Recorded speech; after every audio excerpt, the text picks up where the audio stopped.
Okay, so today we're going to look at what is actually a Unit 1 and 2 exclusive. You never actually end up looking at this, or at least as far as the textbooks are concerned. In Unit 3-4, this topic no longer actually shows up, oddly enough. This is what's referred to as the bisection method. So to do a bit of a background as to what this is all about, your calculator will often calculate things differently to just using raw algebra, right? Like there are some graphing scenarios, whenever you do like a control enter for any of your like square roots, logarithms, anything that's like an irrational number, how does it actually get its numbers in there? And it's probably not going to be this specific procedure that we look at today that it uses. It'll probably be a bit more sophisticated. But what we're now moving into is things that you can't actually solve with algebra alone. Trying to get those infinitely precise decimals, or at least trying to get to some arbitrary accuracy, whether you go to 2 decimal places, 3 or 4, etc. So, what is it? The bisection method is essentially setting some sort of upper and lower bound where you're going to try and look for the solution to your equation. So I've got all the steps outlined here, but again, it'll be easier if we just sort of see what those end up looking like with an example. So in the example here, I have a cubic that is going to be very challenging to solve with like an algebraic method or with some sort of theory behind it, because trying to factorize this isn't really going to happen. There might be another way of going about it, but I'm not too sure, and definitely not in math methods. So our goal is to try and find this x-intercept, and if we can't use algebra, our factor theorem, that sort of thing, then one of the things we can use is the bisection method. You'll always be told whether or not you should be using the bisection method for a question. It'll say, use the bisection method to solve the following polynomial. It'll be a tech active thing as well, so you won't have to worry about having to repeatedly try to solve these to so many decimal places. So, a lot of the time you'll be told the upper and lower bound that you should start with. Now, you might have a graph and they'll tell you where to start. A lot of the time, yeah, you'll be told where to start. Like if we look at the examples in the textbook here, it says do it from 1 to 2, 1 to 3, 1 to 2, 2 to 3. This one's sort of more implied, saying 1 to 2. And this one, yeah, one of the only questions where you see it's, I'd have to read into it more, but it looks like you make up your own sort of initial spot. So a lot of the times you will be told lower and upper. If you're not, it'll be worded in such a way where it doesn't matter. In this case, we're told to do between -2 and -1 because, well, if we have a look at that little domain there, we can see the x-intercept clearly is somewhere between -2 and -1, but we don't know exactly where. The next thing you want to do is identify when to stop. So this is going to be an iterative process where you're going to repeat steps over and over again, shrinking your upper and lower bound until some sort of exit condition. There's a few different kinds of exit conditions, i.e. when you should stop. The one in the textbook I see most often is going to be to some number of decimal places. So in other words, you're going to keep repeating whatever this algorithm is over and over again until the first 2 decimal places stop, or the first 3 decimal places stop changing. Same thing here. This will be within... actually, that's a little bit different. I think... Is that going to be using pseudocode algorithm to find the solution correct?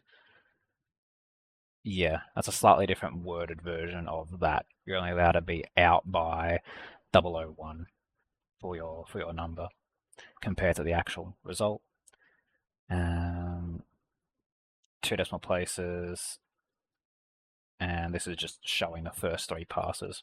So a lot of it is do it until you get a certain degree of accuracy with your solution. In some cases, it'll just be loop it 3 times or loop it 5 times. It'll tell you the number of times it should loop.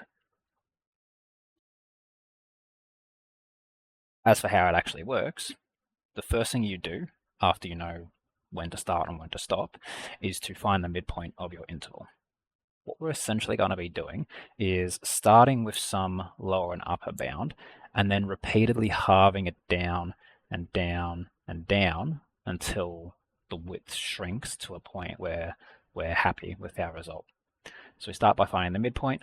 We were doing it between -2 and -1, so the midpoint of that is going to be -1.5. This is where we're going to test how accurate our guess was. So that's our x value. That'll be like a new upper or new lower bound. We're going to test how close are we to 0 in this, because remember the whole point is to try and solve for f of x equals 0. We start back in, we're not that close. What we're going to do is now try again. So what you now want to do is, depending on the result that you got here, whether it was positive or negative, will depend on whether you shift the lower bound up or the upper bound down. If you got a negative result, which we did, it was somewhere down here. Maybe it'll be easier if we look up here actually. 1.5 would be roughly there. We can see we have a negative result. If we got a negative result from that, we know that the actual solution over here has to be somewhere to the right of it. So instead of doing from -2 to -1 now we can replace this bit as the new lower bound and only look between here and here.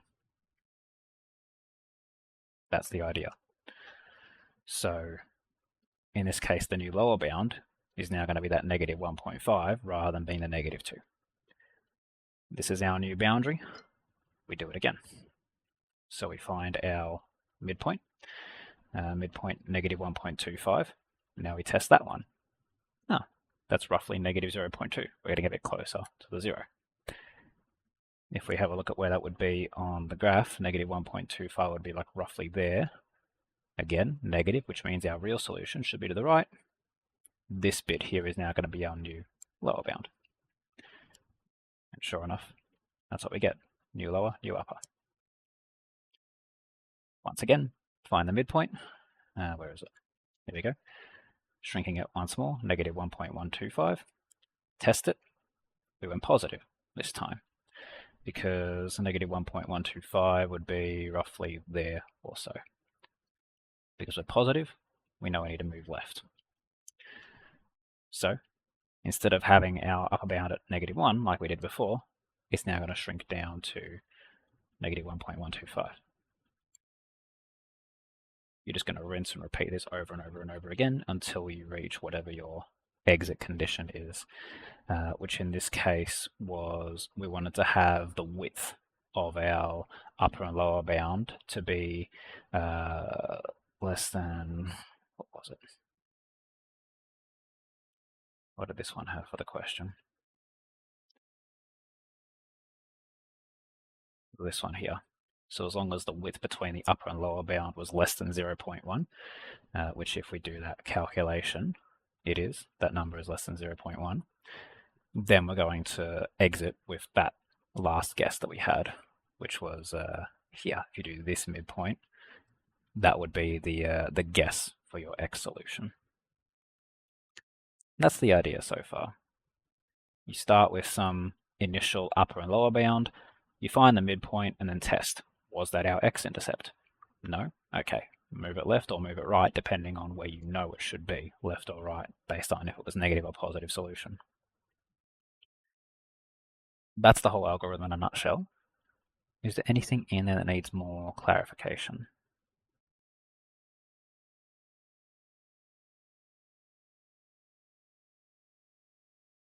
Cool. Okay. We're going to do it live together, and we're going to see how we go. So I'll put the notes in for the bisection method. Let's see where those go.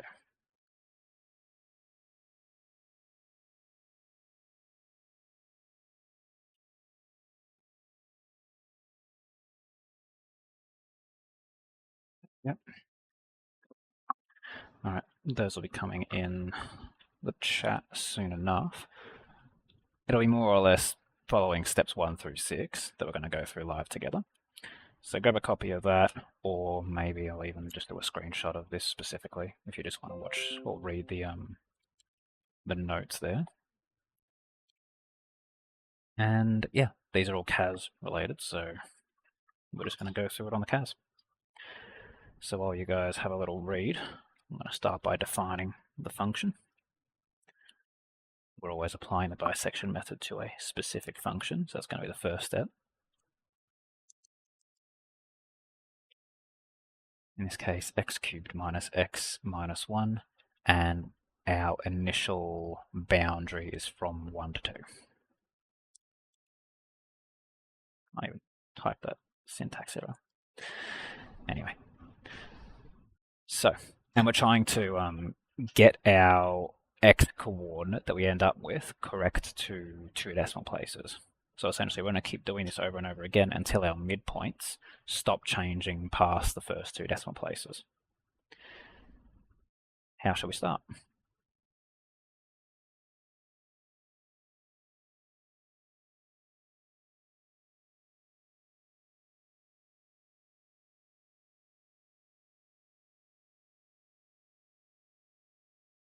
I'll say we've done the first 2 steps just live. We identified our upper and lower bound, and we identified where we're going to stop, which was the number of decimal places.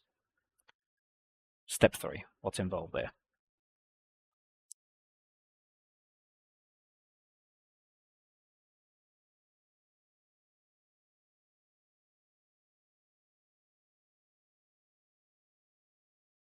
I'll hold it up on a screen share as well. Step 3.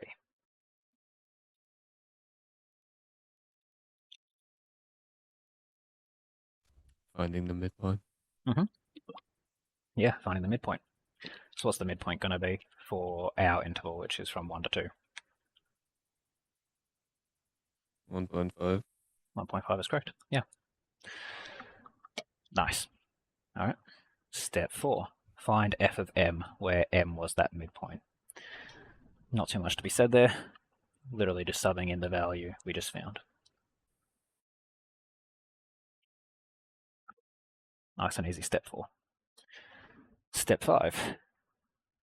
We now need to interpret this result and make a conclusion whether our midpoint is going to become the new lower bound or if it's going to become the new upper bound.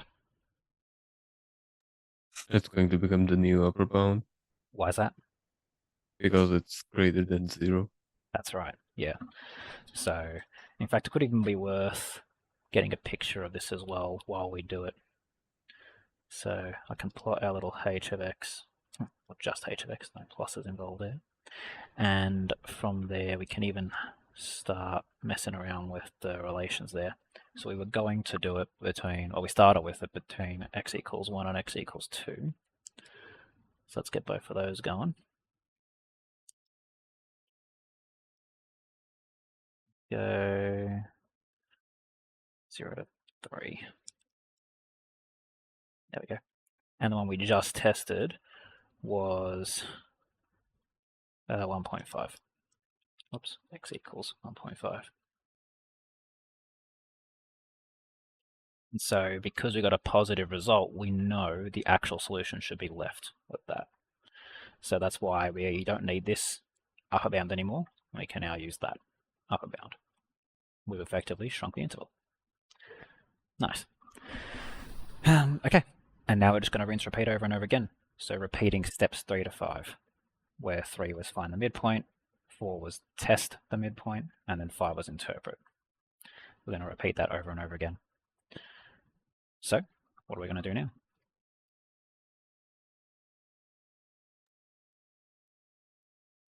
Find the midpoint again. Yep, find the midpoint.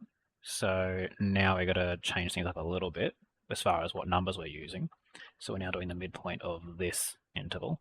What's that going to be? 1.25. 1.25 is correct, yeah. For those who are still trying to catch up on that, midpoint is always just adding the 2 numbers together and then dividing by 2. 1.25. Cool. What are we going to do with that 1.25? We're gonna make it our new upper bound. Possibly. Why do you believe that? Um,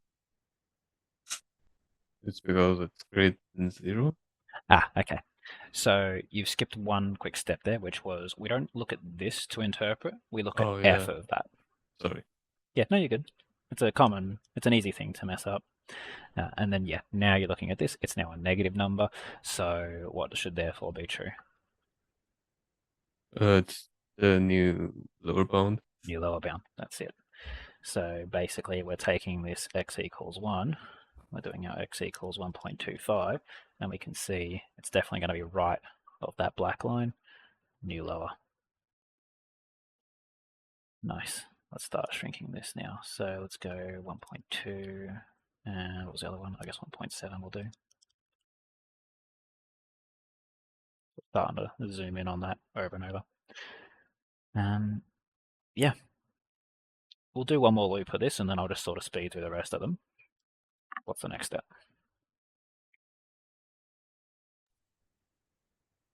Finding the midpoint again. Yep, midpoint.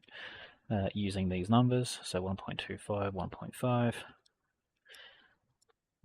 It's 1.125. Wait, what? 1.25 and Oh 1.5 yes. are the ones we're Okay, using for this. sorry. No, you're good. Cool, 1.375. What do we do with that number? Put it into our function. Yes. And based on that result, what are we going to now do? That's the new upper bound. New upper. That's it. 1.375. It's there. We can see it's going to be left of that. Nice. Okay. I'm just going to sort of fly through the rest of them now. We're going to keep going until these numbers are correct to 2 decimal places. It's the midpoints that we're tracking now. A good little thing that you can do is actually just cas solve your function at the beginning for 0, and then you actually know what number you're after. So we know that the actual result, once it decides to load, there's no way this is enough to freeze it. Really? Really? That's insane. My CAS must be old. That's the number we're targeting. So basically, the first midpoint that says 1.32, we're happy with. So we'll just keep looping this over and over again. Technically speaking, that is the answer we're trying to give, 1.32. So that's why in the exam they don't usually say do it to a number of decimal places. They'll say do it for a certain number of loops, because at least that way they're forcing you to use the method, whereas you could just technically cas solve your way through it. But for the purposes of learning, we'll finish the procedure and we'll see that we'll eventually get to 1.32. So 1.25, 1.375, 2. That's already pretty close. Then you'd test. It's negative, so this one's going to be the new lower. Thing, and hang on, now I'm lost. This is why having a nice picture can also help. So it's 1.375. Where's the 1.375? There it is. 5 by 2. 1.34. Still a bit off. Of that. It's positive, so it should move down. We've now got the 1.34 and the one that was below it, 1.31.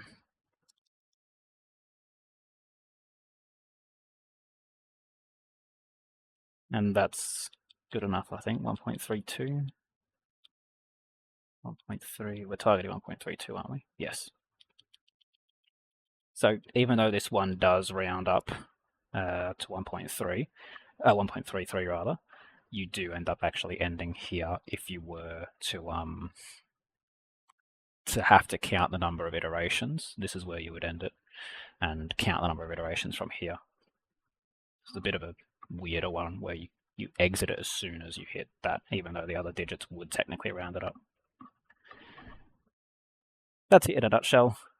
For even myself, I probably should have been doing this a lot more, using the graph to make sure I never lose where my upper and lower bound is, because as you can imagine, looking at the workspace there, unless you maybe like writing your stuff down over time, updating your lower and upper bound on the paper, for instance, it can be quite complicated to keep track of what's actually an upper and what's actually a lower.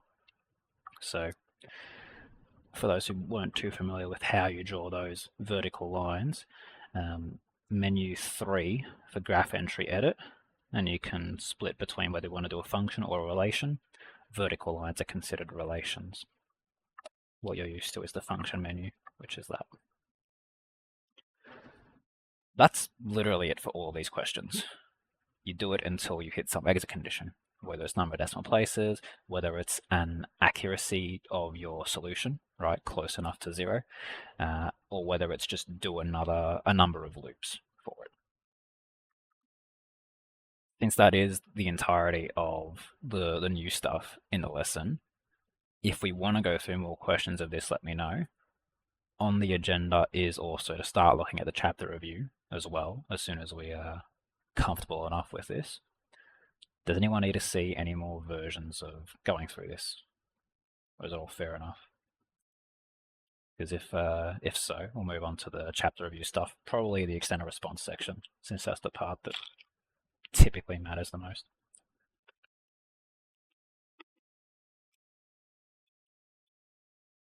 Cool. Okay. So chapter review, this is all on the polynomials stuff. So, your remainder theorem, your factor theorem. We don't usually ever do rational root theorem. Let's see. Your odd and even, so, your x power of 4 is as far as it's going to go. Factorizing your polynomials to draw them. All different, like, linear, repeated linear, cubed stuff. Knowing how to sketch based off of that. And that's pretty much it. And of course, the applications of it.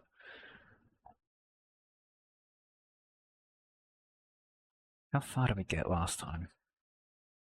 We've done applications of polynomials before. Which ones did we actually do? Was anyone here for the last time we looked at applications? I've actually forgotten which ones of these we've already done. So if you guys have already done some of these, let me know and I'll skip them. Otherwise, we'll just start at question 1 again.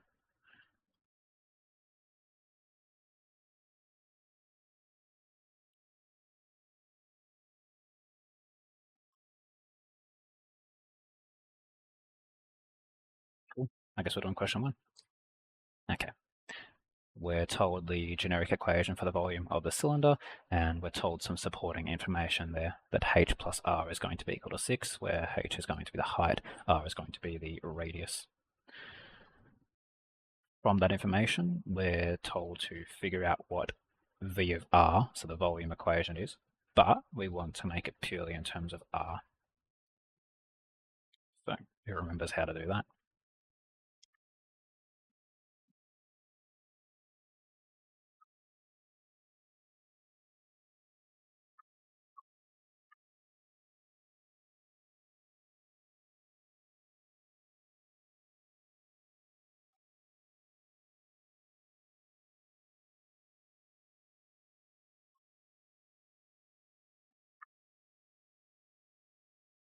One of the challenges we have immediately is that our v equation has pi, r, and h involved.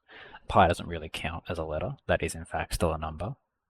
So it's got r and h in it. So if we want to have only r's in there, we need to have some method to either remove the h or, well, replace it with something that doesn't have h in it anymore.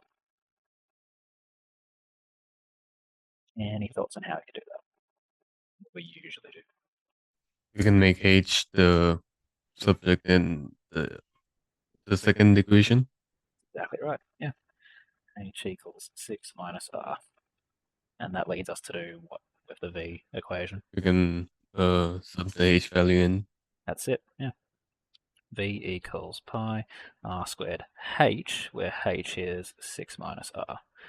We have now effectively removed the h and written everything purely in terms of r. Nice. Just going to quickly check that missed call just in case. I don't know who that is. Cool. Okay, that's that one. State the values that r can have is a nicely ambiguous question, although I think I know what it's asking. Actually, I'm just going to sort of leave it like that. Leave it up to interpretation. What do we think state the values of r even means? Or state the, Is it yeah. does it mean that um you have to find the values of R where P is positive because it's Mm, volume? yeah, very good. Yeah, volume positive, and I think specifically for this scenario, there is another, probably a bit slightly more on the same idea. There's another restriction, but volume being zero is going to give us a great volume being positive. Sorry, is a great start. So, what R values give us positive volume? How could we know?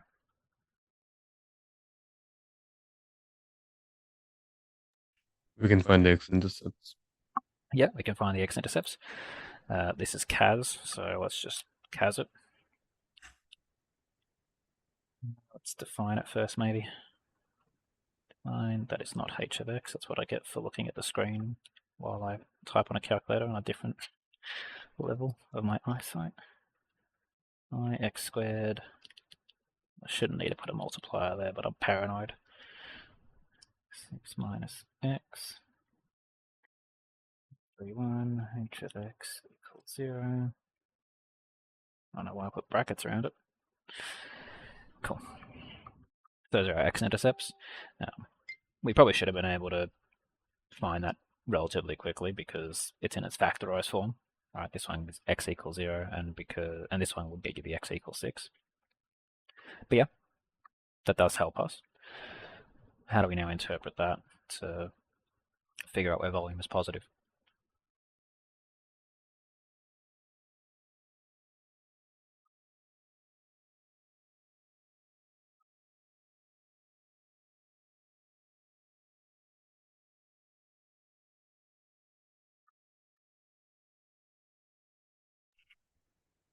We can try and find the behavior of the graph. Behavior of the graph? Yeah, okay. How would you go about doing that? You do have So we can look Kaz. at the well, we can either graph it or we can look at the coefficients of x in the factors. Yeah, all that's good. Um, being Kaz, the most direct approach is going to be sketching it. Although, oddly enough, as if you're just doing this in like an actual exam or SAC and you're good with your graphs, it ends up actually being faster to just do it by hand. Because you know the r squared means you got to cut at 0. You know the 6 minus r means you got to cut at 6. Well, I guess, sorry, it's a turning point here. And even just from stuff you're already used to, you kind of already know there's just going to be a bump there. So yes, you could go, oh yep, that's a negative and that's two positive, so it's going to start top left and bottom right. But you kind of already know just from doing it a lot of times that these cubics end up having a bump here anyway. So that can be faster if you're already quite confident with how the sketching works. If you're not, totally fine. Again, there's going to be a minor time save at best, so feel free, even if it's just like a yeah, you'll save very little time just by doing it by hand. How high do I reckon this is going to be? Let's guess 20. No, not even close. Make it a bit wider so we can see it a bit better. 100. Sure, that'll do.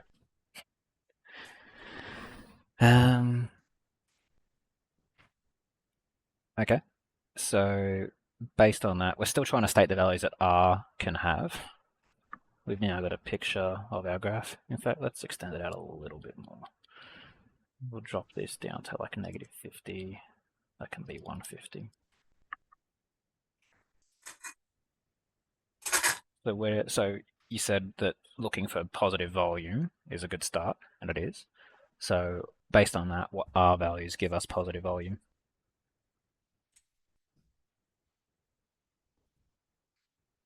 values between 0 and 6 That is a good answer. Yep, it's the best answer there.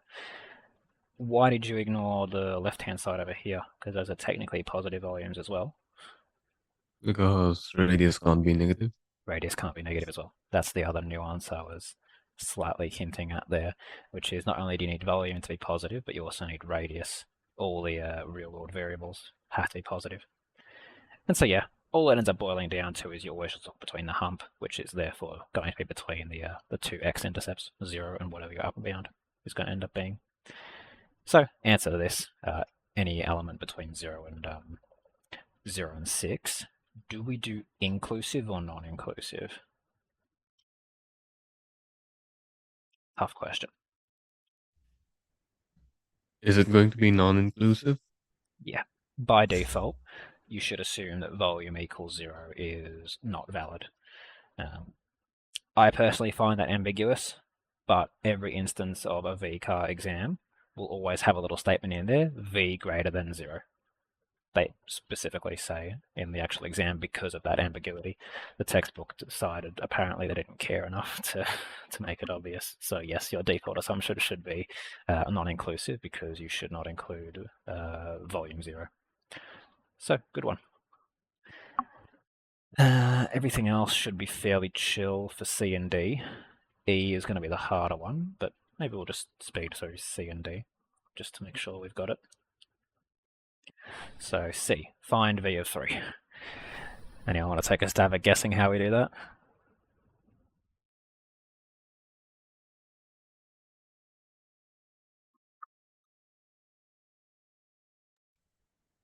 Just input the value into the function.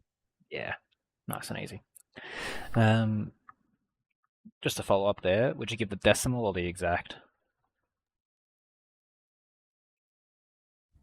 Would we give the exact value? Yeah, exact. Because unless it specifies decimal places, the default is going to be giving the exact. Yeah. Maybe a touch harder in part D, but not by much. Find the values of R for which V of R is equal to 27 pi. Similar level of difficulty. Any ideas there?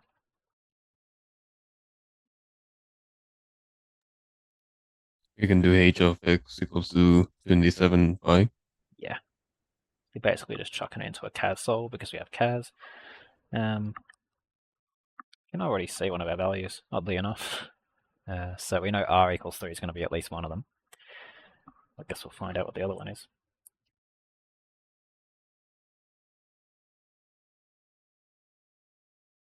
The other two, actually, I guess. Yeah. It was a cubic, so that makes sense.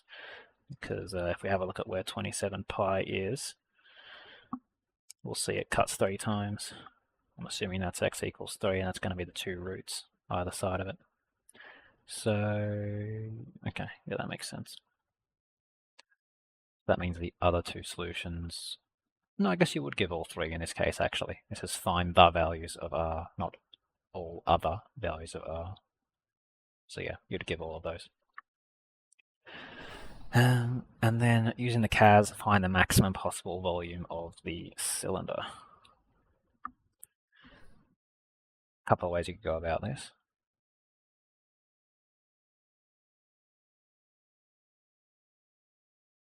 One challenge is going to be that there's no decimal places involved, so we do need to go exact with whatever method we use.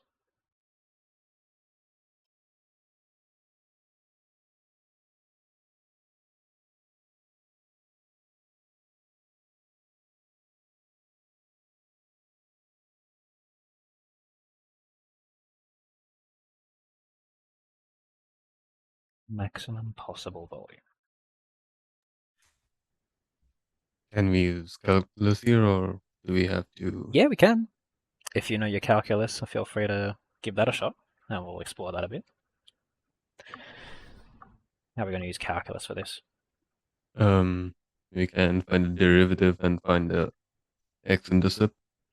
Yeah. Yeah, x-intercept of derivative, sure.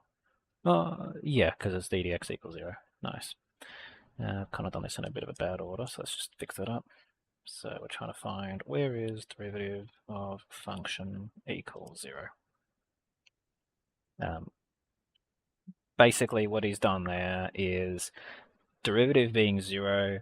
Derivative is a thing that's got to do with gradients, for those who aren't aware yet. And turning points, which this is, has a gradient of zero. So when you set derivative equals zero, you're basically telling the CAS, or otherwise using your algebra, to find the x coordinate here of that spot.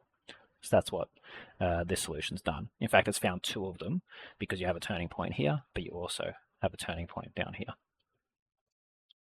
We'll look at the other way as well for people who haven't done derivatives, but we'll finish this one off. So we've got two solutions. Only x equals 4 is going to be valid for the reasons I just suggested. How do we then take it home?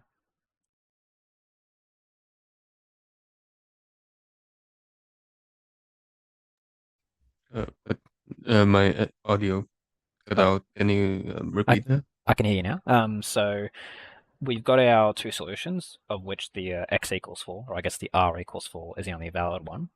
But that's not the end of the question just yet. So how do we finish it off now that we have that? Looking at the graph at x equals to 0, the volume would be 0. So it's not that. So the only other option is x equals to 4. Yep, that's right. But that's r equals 4. If we have a look at what the question's actually asking us, it's to find the maximum possible volume, not the x value or r value for which it occurs. So how do we Oh, then sorry. get So that out? it's we just put the value into the first equation. That's it. Yeah. So now that you have the x value for which there is a maximum, you now get the actual maximum because volume is on the y-axis. That's the derivative approach for any people in like Unit 3-4 or have done derivatives at this point. What you could otherwise do for those who haven't, and even those who have, is the f max. So function maximum in your CAS, it is under the calculus menu because I'm assuming for some reason it's using some calculus under the hood to do it. Function maximum, you put in the function for which you want to find a maximum. You do your comma x, just like you do in the solve. And the only thing with this is that you just want to make sure you're giving an effective domain for this, which is what we answered in question B. We had to do it between 0 and 6. That will also get us the x equals 4. And for those who have done calculus, it also saves you a little bit of time because if you haven't already got a graph going on and you see the 0 and the 4, it might take a bit of time to figure out which one of those is valid. It might not be as obvious as a volume thing, so they may or may not be immediately rule outable. Whereas if you do it this way, Fmax will only give you maximum. It won't just give you any turning points. But yeah, that just get us back to this stage here. And obviously we'll just shove that back in the function to then get the volume for which we have the maximum. That's about it, that really. Anything to clarify from anyone on that sequence of questions? Very common sequence. Create your rule, state its domain, and then find a maximum. C and D are kind of whatever questions. You don't usually get those. If not, feel free to move on to question 2.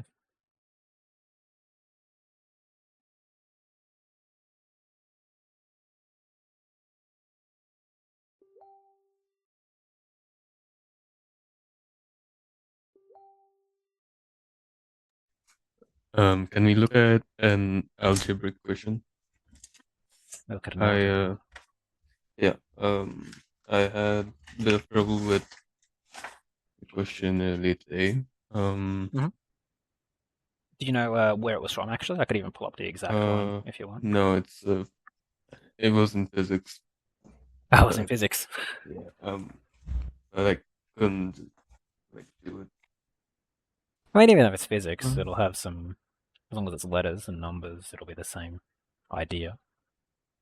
yeah, but okay. So the question had few of the same variables on both sides, and I wasn't exactly sure how to do it.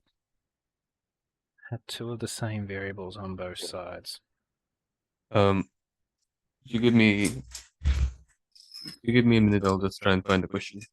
Yeah, sure. No worries. While he's looking for that, let's have a discussion about question 2, and then we'll just sort of, yeah, Okay, so basically what was going on in question 2 was we have some known points on a quadratic, right? We're told it's a parabola here, and we have our points, right? It touches the t-axis at 900. So keyword touch is kind of like bouncing, kind of like turning point. It's implying that the turning point of that quadratic is at 900. 900 comma 0 specifically, because when you think about bouncing or touching, it's when it turns at that spot. We're also told another key feature of it, t equals 0 and v equals 25. You have two known points. One was the turning point. Anyone want to take a stab at how we would create the rule of that quadratic before we move on?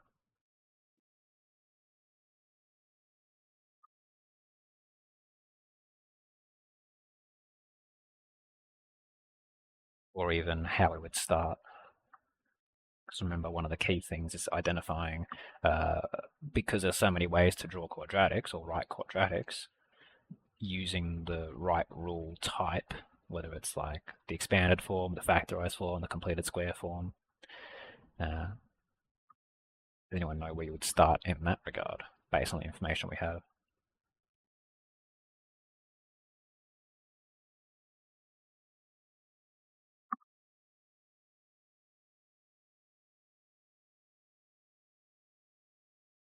We have a turning point and a point.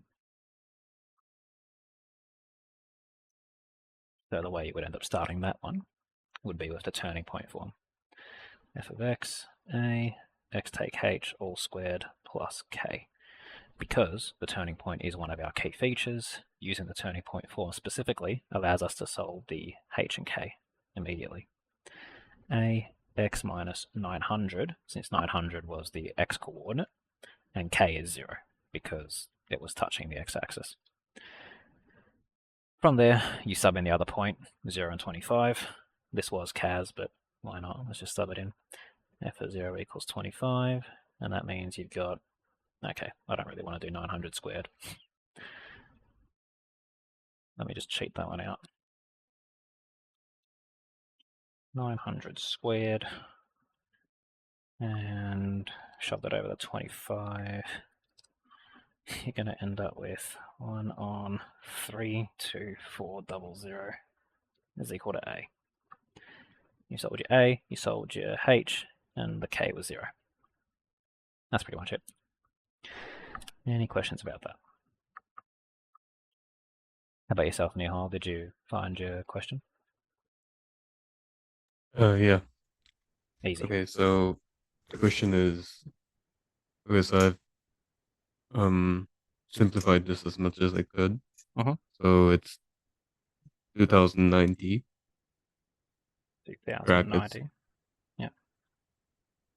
uh, yeah, brackets, t minus 20 equals to negative 225. Mhm. And then in brackets, it's t minus 120. Cool. Yeah. And the goal is to get T on its own, is it? Yeah. Okay. Before I jump in, does anyone have any ideas on how we'd go about that? This is back to sort of linear algebra because there's only the biggest power is 1 here, so any of the linear methods that we know are applicable. Any ideas at all? Um, would you times t minus 120 by t minus 20? Times them together. Yeah, like expand them. Oh, expanding them, sure.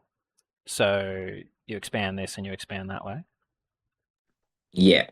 Yeah, that's fine. So that would give us 2090. Was this a, Nihal, did you have the calculator for this to simplify things, like a scientific? I think so. Yeah. Yeah, okay, cool. So that makes it How easier. do I do it on my own without the calculator? Without calculator, sure. So if we're doing it without calculator, doing the expanding's probably not as advised because you're using big numbers and expanding them out to big numbers again. Still doable, right? Like to do that multiplication, if you wanted to, you would do 2090, and then you'd have your 20, and you do your little multiplication table. Zeros all the way around. Yeah. In fact, I did that backwards, didn't I? It should be 2's first. Point being, you would use that multiplication table for both of those. It's a bit messier, probably not great. So one of the things you can do to try and do this a bit more tech-free would be identifying some common factors that you could break things down into. So for instance, one of the things you can do is identify that both of these have a common factor of 5 in some way, and just try to slowly break things down over time to get there.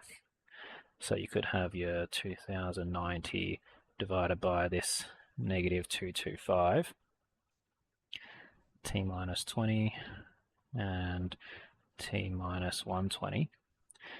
And from there, this simplification should come out a bit nicer than expanding things out immediately like that. As for how you would do that, that's where things get a bit trickier. So, Can I use can I like bring all of the back? Can I bring all of them to the left side and set? Oh wait. Can I use quadratics with this? Like, yeah, see, it's not going to be quadratics is the thing, because bringing this stuff over isn't multiplication, it's addition and subtraction. Like, because even though there are like factors involved here, to get one to the other side, you're looking at division stuff. So for instance, if we, just to demonstrate that, I'll bring the calculator up. When this expands out, you'd have 2090x minus 2090 times 20. And, that's still a linear on your left-hand side. On your right-hand side, negative 225x plus negative 225 times negative 120. Again, still linear. So if you're ever getting a quadratic, things are going a bit wrong with the algebra because you've got a linear and a linear on both sides that are equal to each other. So it's still probably going to be this way to do it if you have to do it without a calculator. You did say you get a scientific, so I wouldn't recommend doing it without a calculator, but it'll be a matter of probably splitting this up to be like 2000 plus 90 on top. So you make a bit nicer numbers. Negative 225, you could probably do negative 200 and negative 25. And that makes things nicer to now work with. All this would be the same for now. You can now take a common factor of 10 off the top, and it'll just be a matter of basically slowly whittling away at what you've got until you get something that's a bit easier to work with. Like, what's common factor here? 25 fits. 25, so you're going to have minus 1 from that. So that's 8 in there. And then you just keep going, right? Like if you can spot between here, which is there going to be one? Well, they're both going to have a 9. No, that's not 9 actually. Then 209, 25, 7. 10 is 5 by 2. I don't really know what I'm going to do with this 209 yet. 25 is 5 squared, so you can now cancel out a 5. And it's just going to be a sequence of doing that over. 209. What do you even do with that? Is 3 a factor of 200?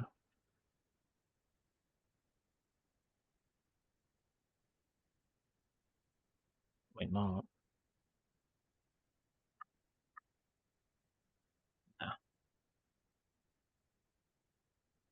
9. over 7. And then you're probably just stuck there with that coefficient. 2 times 209 divided by 7. Yeah, that's as far as that goes, simplification-wise. So, Okay. 418 over 7, t minus 20 and t minus 120.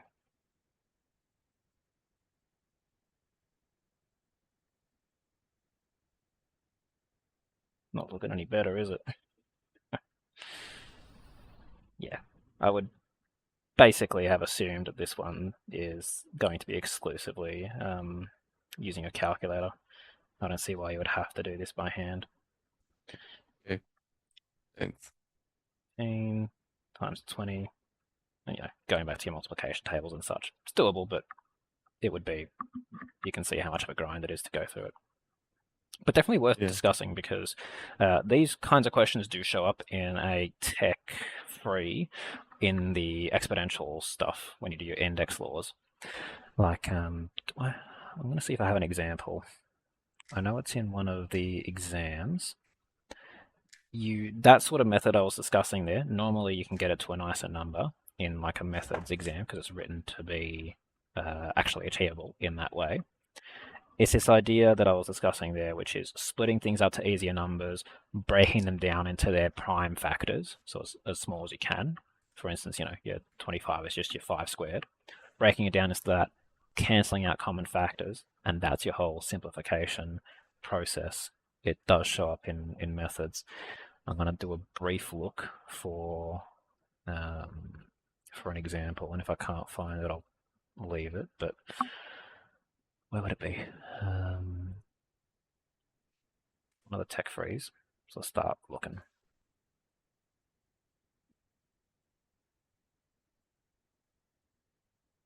One.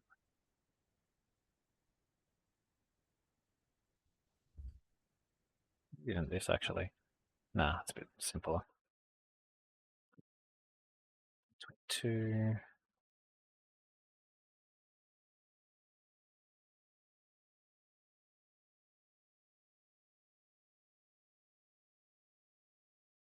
Alright, I'll pull up 2 more.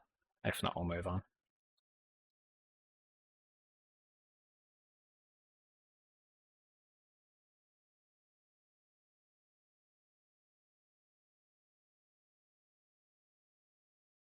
Kinda.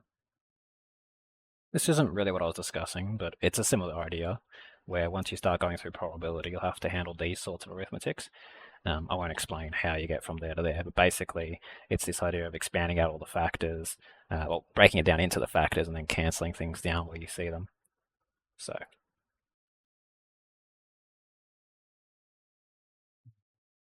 even some stuff over here, you'll see me breaking down. Less so. Anyway, that's that.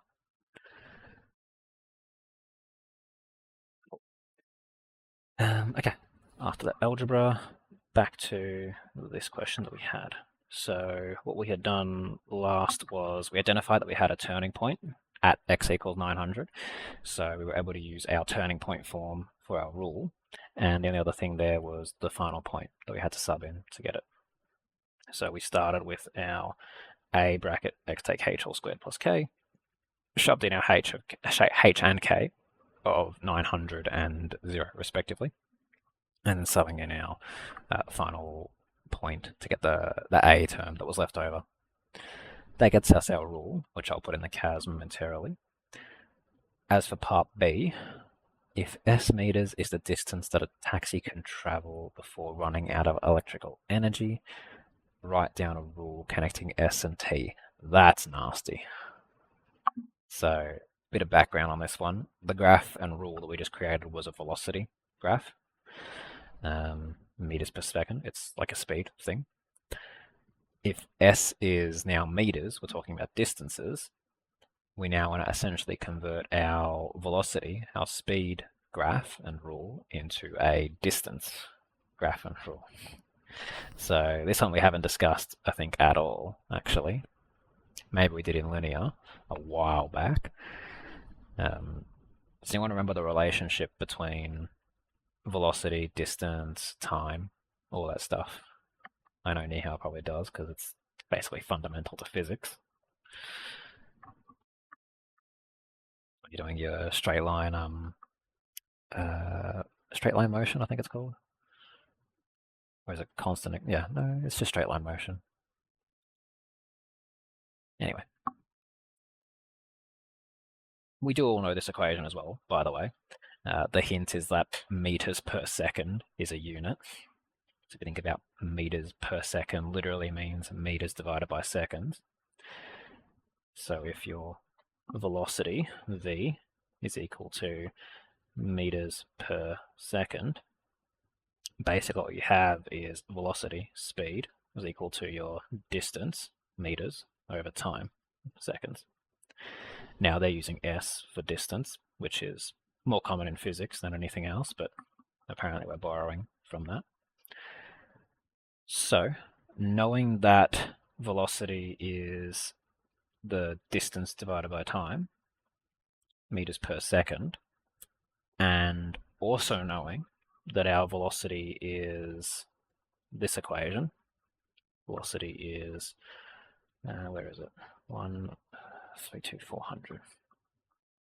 32400 x or t minus 900. So any given velocity is distance over time. The velocity equation we found specifically was that one. We're told to find the s equation. So if these two things are the same, and we want to get the s equation, what do we therefore have to do?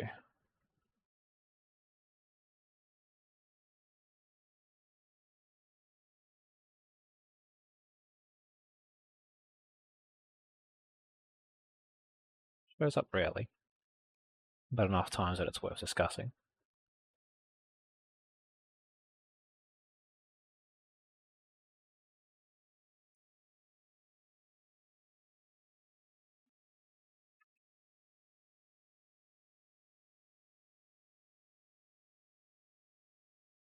But basically, in other words, v is equal to distance over time, velocity. We also found that v was equal to this whole equation. If v is both of these things, that means both of these things are the same. So we can draw an equal sign between them. S over t is equal to all that. When we say we're trying to get an s equation, it just means we want s on its own. And the algebraic way to do that is just to multiply both sides by t. S equals t over 32400 bracket t minus 900. Tricky question. Bit rare, but does show up. I think it even showed up on an exam once as well. So this will be more familiar to you guys when you go through your kinematics section. We do start looking at, it's more so in the calculus section. There's a brief touch on for kinematics where we start looking at the relationship between velocity, speed, acceleration, distance, displacement, all of these keywords. And so one of those key things is to identify, yes, we have these fundamental formulas, but if we have another way of finding it, those two things therefore become the same. And we do that a lot in methods, just in general, right? We have equation 1, you sub in a point, equation 2, you sub in a point. Those two things are now the same. You can do your simultaneous and so on and so forth. Okay. Using a CAS, draw it, whatever. Let's do that. This is going to be a cubic, you know, because there's a t and two t's over there. Let's see what it comes out to be. In fact, we don't even need to. This will be a nice little revision on how we sketch these things. That's a factor. That's a factor. T over 32400, when it equals 0 from null factor law, is still just going to end up with t equals 0. T minus 900 all squared tells us that we have another thing at 900, and more specifically, that it's a turning point at 900. This one's a bit weirder because we have 3 positive t's. So, yeah, a lot stranger, because now I actually go on this way instead. Positive, positive, positive means starts bottom left, ends top right. Oh, hang on. Nope, we turn there. Almost did a stupid. I was going to say that did look a bit weird, because we usually get this hump, and sure enough we do. So that'll be what it ends up looking like. As for the next couple of questions, yeah, we're not going to have nearly enough time to go through those. We've just hit time now. Cool. All right. So worth pointing out, next week, this class will be a review week thing. So if you guys have anything in particular you want to work on, let me know, and we'll run a class on that. Otherwise, I'll just kind of do whatever. So that thing, there's nothing technically scheduled other than just reviewing things. So think about the main things that you guys are either working on, or maybe you have a test coming up and we can have a look at that sort of thing. Otherwise, yeah, I'll just sort of make it up on the fly with probably whatever the toughest thing is. If I were to take a stab, probably. No, I won't do that. I'll leave it up to you guys. Cool. Any further questions, let me know. I'll stick around for a minute or two. Otherwise, enjoy the rest of your day. Thanks, Chris. Thank you. Thank you. Thanks. Have a good day. You too.